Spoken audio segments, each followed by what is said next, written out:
എല്ലാവർക്കും PSC tips and ട്രിക്സിലേക്ക് സ്വാഗതം.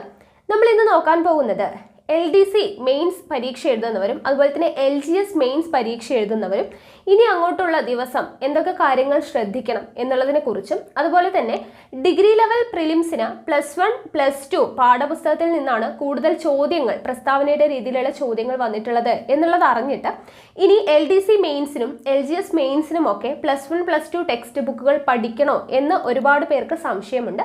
അപ്പോൾ അതൊക്കെ ഒന്ന് ക്ലിയർ ചെയ്യാൻ വേണ്ടിയിട്ടാണ് ഈ വീഡിയോ ചെയ്യുന്നത്. അപ്പോൾ എന്തായാലും നമുക്ക് വീഡിയോയിലോട്ട് കടക്കാം. അതിനു മുന്നേ നിങ്ങൾ ആദ്യമായിട്ടാണ് ചാനൽ കാണുന്നതെങ്കിൽ ഒന്ന് സബ്സ്ക്രൈബ് ചെയ്യുക. വീഡിയോ കണ്ടിട്ട് ഇഷ്ടമായിട്ടുണ്ടെങ്കിൽ ഉറപ്പായിട്ടും ലൈക്ക് ചെയ്യുക. മറ്റുള്ളവർക്കും കൂടെ ഈ വീഡിയോ ഉപകാരപ്പെടാനായിട്ട് ഷെയർ ചെയ്ത് കൊടുക്കുക. നിങ്ങളുടെ അഭിപ്രായങ്ങൾ എന്തുണ്ടെങ്കിലും അത് കമൻറ്റ് ബോക്സിൽ രേഖപ്പെടുത്തുക. അപ്പോൾ എന്തായാലും നമുക്ക് വീഡിയോയിലോട്ട് കിടക്കാം.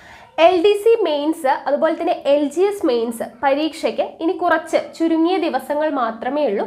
അപ്പോൾ എല്ലാവരും നല്ല രീതിയിൽ തന്നെ പഠിച്ചുകൊണ്ടിരിക്കുകയായിരിക്കും.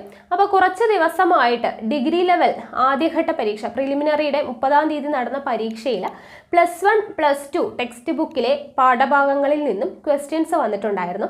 അപ്പോൾ അത് വെച്ചിട്ട് LDC മെയിൻസിനും LGS മെയിൻസിനും അങ്ങനെയുള്ള ക്വസ്റ്റ്യൻസ് +1 +2 ടെക്സ്റ്റ് ബുക്കിലെ ക്വസ്റ്റ്യൻസ് വരുമോ എന്നുള്ളത് ഒത്തിരി പേരുടെ ഡൗട്ടാണ്. അപ്പോൾ ഞാൻ പറയട്ടെ, ഇപ്പോൾ ഡിഗ്രി ലെവൽ പ്രിലിംസ് എന്ന് പറയുമ്പോൾ ഡിഗ്രി ലെവൽ ഒരു പരീക്ഷയാകുമ്പോൾ കുറച്ച് നിലവാരം കൂടിയ LDCനെ അപേക്ഷിച്ച് LGSനെ അപേക്ഷിച്ച് കുറച്ച് നിലവാരം കൂടിയ ചോദ്യങ്ങൾ നമ്മൾ പ്രതീക്ഷിക്കുന്നത് തന്നെയാണ്. അപ്പോൾ ഒരു ഡിഗ്രി ലെവൽ എക്സാം ആവുമ്പോൾ +1 +2 ലെവലുള്ള ചോദ്യങ്ങൾ ചോദിക്കുന്നത് അത്ഭുതം ഒന്നും അല്ല അല്ലേ. അപ്പോൾ ഡിഗ്രി ലെവൽ എന്ന് പറയുമ്പോൾ +1 +2ലുള്ള ചോദ്യങ്ങൾ വരാം. എന്നാൽ LDC മെയിൻസ് LGS മെയിൻസ് എന്ന് പറയുമ്പോൾ 7ാം ക്ലാസ് 10ാം ക്ലാസ് യോഗ്യതയിലുള്ള പരീക്ഷകളാണ്. അപ്പോൾ അവിടെ നമുക്ക് +1 +2 ടെക്സ്റ്റ് ബുക്കുകളിൽ നിന്ന് ചോദ്യം വരുമോ എന്ന് ചിന്തിക്കേണ്ടതിൻ്റെ ആവശ്യകതയുണ്ടോ? ഇല്ല. കാരണം 10ാം ക്ലാസ് വരെ യോഗ്യതയുള്ള പരീക്ഷകളാണ് അല്ലേ. അപ്പോൾ അതിന് മേലെയുള്ള ക്ലാസ്സുകളിലെ ചോദ്യങ്ങളൊന്നും നമുക്ക് ആ പരീക്ഷകൾക്ക് പ്രതീക്ഷിക്കേണ്ട ആവശ്യമില്ല എന്നുള്ളതാണ്. ഇനി LDC മെയിൻ എക്സാമിൻ്റെ ഒരു എക്സാം ഓൾറെഡി നടന്നു കഴിഞ്ഞു. അതേ സിലബസ് പ്രകാരം ഒക്ടോബർ 7-ാം തീയതി എക്സ് സർവീസ്മെൻ്റെ ഒരു എക്സാം നടന്നു കഴിഞ്ഞു. അപ്പോൾ അതിൽ നമുക്ക് ചോദ്യങ്ങൾ വന്നിട്ടുള്ള രീതികളൊക്കെ നമ്മളൊന്ന് അനലൈസ് ചെയ്ത് നോക്കുമ്പോൾ നമുക്ക് കാണാൻ പറ്റിയത് എല്ലാ തരത്തിലുള്ള ചോദ്യങ്ങളും അതിൽ ഉൾപ്പെടുത്തിയിട്ടുണ്ട്. അതായത് മുൻവർഷ ചോദ്യങ്ങൾക്ക് ഇമ്പോർട്ടൻസ് കൊടുത്തിട്ടുണ്ട്. 12ഓളം മുൻവർഷ ചോദ്യങ്ങൾ വന്നിട്ടുണ്ടായിരുന്നു. അതുപോലെ തന്നെ ന്യൂ പാറ്റേൺ പുതിയ രീതിയിലുള്ള പ്രസ്താവനയുടെ രീതിയിലുള്ള ചോദ്യങ്ങളൊക്കെ കൂടെ ഒരു 20ഓളം ചോദ്യങ്ങൾ പുതിയ രീതിയിലുള്ള പ്രസ്താവനയുടെ രീതിയിലുള്ള ഒരു 14 എണ്ണം, അല്ലാതെ ഈ ജോഡി ചേർക്കുന്നത് അങ്ങനെയുള്ള സംഭവങ്ങളൊക്കെ ആയിട്ട് ഒരു 6 ചോദ്യങ്ങൾ, അങ്ങനെ പുതിയ രീതിയിലുള്ള ഒരു 20ഓളം ചോദ്യങ്ങൾ. അതുപോലെ SCERT പാഠപുസ്തകത്തിൽ നിന്നും 20ഓളം ചോദ്യങ്ങൾ ചോദിച്ചിട്ടുണ്ട്. ഓക്കെ. പിന്നെ ഇംഗ്ലീഷ്, മാത്സ്, മലയാളം ഇതിൻ്റെ കാര്യത്തിൽ പ്രത്യേകിച്ച് മാറ്റമൊന്നും വന്നിട്ടില്ല. നമ്മൾ സാധാരണ രീതിയിൽ എങ്ങനെയൊക്കെയാണോ ചോദ്യങ്ങൾ വരുന്നത് ആ ഒരു രീതിയിലൊക്കെ തന്നെയാണ് ഈ ഭാഗത്തു നിന്നൊക്കെ ചോദ്യങ്ങൾ വന്നിട്ടുള്ളത്. അപ്പോൾ നമുക്ക് പറയാനുള്ളത്, നമ്മൾ ഏത് രീതിയിലാണോ ഇതുവരെയും പഠിച്ചത് ആ രീതിയിൽ തന്നെ പഠിക്കണം. പിന്നെ പുതിയ രീതിയിലുള്ള ചോദ്യങ്ങൾ വരും. ഓക്കെ. LDC മെയിൻസിന് ഒരിക്കൽ വന്നതുകൊണ്ട് തന്നെ നമുക്കിനി അത് പ്രതീക്ഷിക്കാവുന്നതാണ്. അപ്പോൾ പുതിയ രീതിയിലുള്ള ചോദ്യങ്ങൾ വരും എന്നുള്ളത് കൊണ്ട് തന്നെ നമ്മൾ എന്ത് ചെയ്യണം? നമ്മുടെ പഠനം എന്ന് പറയുന്നത് ആ രീതിയിൽ മുന്നോട്ട് കൊണ്ടുപോകാനായിട്ട് ശ്രമിക്കണം. പക്ഷേ മുൻവർഷ ചോദ്യങ്ങൾ പാടെ കളയാനും പാടില്ല. കാരണം എന്താണ്? 12ഓളം മുൻവർഷ ചോദ്യങ്ങൾ നമുക്ക് ആ എക്സാമിന് കാണാനായിട്ട് പറ്റി. അതുകൊണ്ട് തന്നെ മുൻവർഷ ചോദ്യങ്ങളും നമ്മൾ പഠിച്ചിരിക്കണം. അതുപോലെ തന്നെ പിന്നെന്താണ്? SCERT ടെക്സ്റ്റ് ബുക്കിന് ഇമ്പോർട്ടൻസ് കൊടുത്ത് പഠിക്കുക. കാരണം പ്രസ്താവനയുടെ രീതിയിലുള്ള ചോദ്യങ്ങളൊക്കെ തന്നെ വന്നത് SCERT പാഠപുസ്തകത്തിൽ നിന്ന് തന്നെയാണ്. ഓക്കെ. അപ്പോൾ അതുകൊണ്ട് തന്നെ എന്ത് ചെയ്യുക? നമ്മൾ SCERT പാഠപുസ്തകങ്ങൾക്ക് 5 മുതൽ 10 വരെയുള്ള SCERT പാഠപുസ്തകങ്ങൾ നല്ല രീതിയിൽ പഠിക്കുക. LDC മെയിൻസിന് വേണ്ടി പ്രിപ്പയർ ചെയ്യുന്നവർ 8, 9, 10 ആ 3 ക്ലാസ്സുകൾക്കും ഇമ്പോർട്ടൻസ് കൊടുത്ത് പഠിക്കുക. ഓക്കെ. LGSകാരാണെങ്കിൽ 5 മുതൽ 7 വരെയുള്ളതും 8, 9, 10 ഒക്കെ പഠിക്കുന്നത് നല്ലത് തന്നെയാണ്. 5 മുതൽ 10 വരെയുള്ള SCERT പാഠപുസ്തകങ്ങൾ വളരെയധികം ശ്രദ്ധ കൊടുത്ത് വായിച്ച് നോക്കുക. ഓക്കെ. അപ്പോൾ നമുക്ക് പുതിയ രീതിയിലുള്ള ചോദ്യങ്ങളായതുകൊണ്ട് ക്വസ്റ്റ്യൻ ആൻസർ എന്നുള്ള രീതിയിൽ പഠിച്ചിട്ട് കാര്യമില്ല. നമ്മൾ നല്ല ഡീറ്റെയിൽ ആയിട്ട് തന്നെ വായിച്ച് മനസ്സിലാക്കി വേണം കാര്യങ്ങൾ പഠിക്കാനായിട്ട്. ഓക്കെ.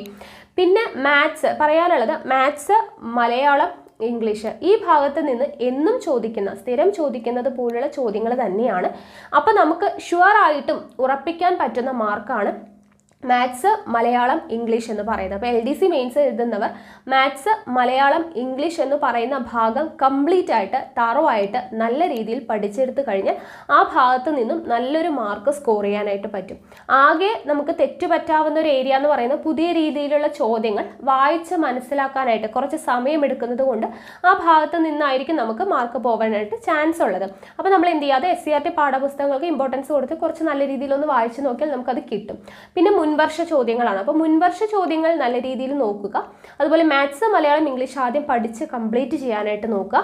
ഓക്കെ, അതുപോലെ തന്നെ SCRT പാഠപുസ്തകങ്ങൾ. അപ്പോൾ ഇനിയുള്ള ചുരുങ്ങിയ ദിവസങ്ങൾ കൊണ്ട് ഇതെല്ലാം കൂടെ ചെയ്യാൻ പറ്റുമോ എന്നുള്ളത് എന്താണ് ചോദിക്കുന്നവരുണ്ടാകും. അപ്പോൾ നമ്മൾ ഇതുവരെയും പഠിച്ചതാണ് അല്ലെ, ഒന്നും പഠിക്കാതെ ഇപ്പോൾ സ്റ്റാർട്ട് ചെയ്യുന്നവരല്ലല്ലോ. നമ്മൾ കുറേ കാലമായിട്ട് എക്സാമിൻ്റെ ഡേറ്റ് ഇങ്ങനെ മാറി മാറി പോവുകയായിരുന്നു. അപ്പോൾ ഇന്ന് വരും നാളെ വരും എന്നുള്ള രീതിയിൽ ഇതുവരെയും പഠിച്ചുകൊണ്ടേ ഇരിക്കുന്നവരാണ്. അപ്പോൾ നമ്മൾ ഏകദേശം കുറേയൊക്കെ പഠിച്ചവരുണ്ട് അല്ലേ.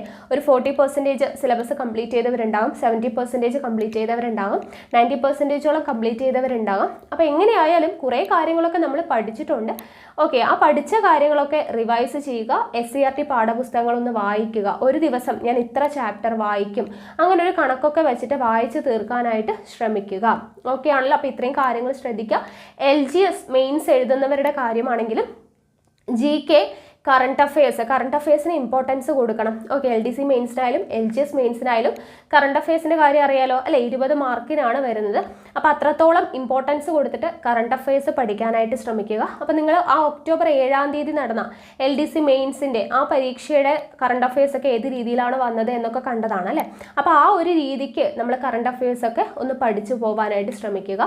മാത്സ് അല്ലേ, നമുക്ക് LGSൻ്റെ കാര്യം പറയുകയാണെങ്കിൽ മാത്സ് മാത്രമേ ഉള്ളൂ, കറണ്ട് അഫയേഴ്സും GKയും മാത്സും മാത്രമേ ഉള്ളൂ. അപ്പോൾ ആ ഒരു രീതിക്ക് മാത്സ് നല്ല വൃത്തിയായിട്ട് കംപ്ലീറ്റ് ആയിട്ട് പഠിച്ചു കഴിഞ്ഞാൽ നമുക്ക് മാത്സിലുള്ള മാർക്ക് എന്തായാലും ഫുള്ളായിട്ട് സ്കോർ ചെയ്യാം. ഫുള്ളല്ലെങ്കിലും ഒരുവിധം നല്ല മാർക്ക് നമുക്ക് സ്കോർ ചെയ്യാനായിട്ട് പറ്റും. ഓക്കെ ആണല്ലോ. അപ്പോൾ നല്ല രീതിയിൽ തന്നെ നിങ്ങൾ റിവൈസ് ചെയ്തുകൊണ്ടിരിക്കുക. SCRT പാഠപുസ്തകങ്ങൾ നല്ല രീതിയിൽ വായിക്കുക. ഓക്കെ ആണല്ലോ. അപ്പോൾ ഇത്രയും കാര്യങ്ങളൊക്കെ ഒന്ന് ശ്രദ്ധിച്ചു കഴിഞ്ഞാൽ ഇനിയുള്ള ദിവസങ്ങൾ നിങ്ങൾ ടെൻഷൻ അടിക്കേണ്ട, റിവിഷൻ ചെയ്തുകൊണ്ടിരിക്കുക. റിവിഷൻ എത്രത്തോളം ചെയ്യുന്നു അത്രത്തോളം നമുക്ക് നല്ല രീതിയിൽ എക്സാം അറ്റൻഡ് ചെയ്യാനായിട്ട് പറ്റും. ഓക്കെ, അപ്പോൾ ഇത്രയും കാര്യങ്ങളൊക്കെ ജസ്റ്റ് ഒന്ന് പറയാൻ വേണ്ടിയിട്ടാണ് ഈ വീഡിയോ ചെയ്തത്. അപ്പോൾ എക്സാം എഴുതാൻ പോകുന്ന എല്ലാവർക്കും, LDC മെയിൻസ് ആയാലും LGS മെയിൻസ് ആയാലും എല്ലാവർക്കും, ഡിഗ്രി ലെവൽ പ്രിലിംസ് ആയാലും എല്ലാം എഴുതാൻ പോകുന്ന എല്ലാവർക്കും ഓൾ ദ ബെസ്റ്റ് പറയുകയാണ് കേട്ടോ. അപ്പോൾ എന്താണ്, നമുക്ക് അടുത്ത വീഡിയോയിൽ കാണാം. താങ്ക്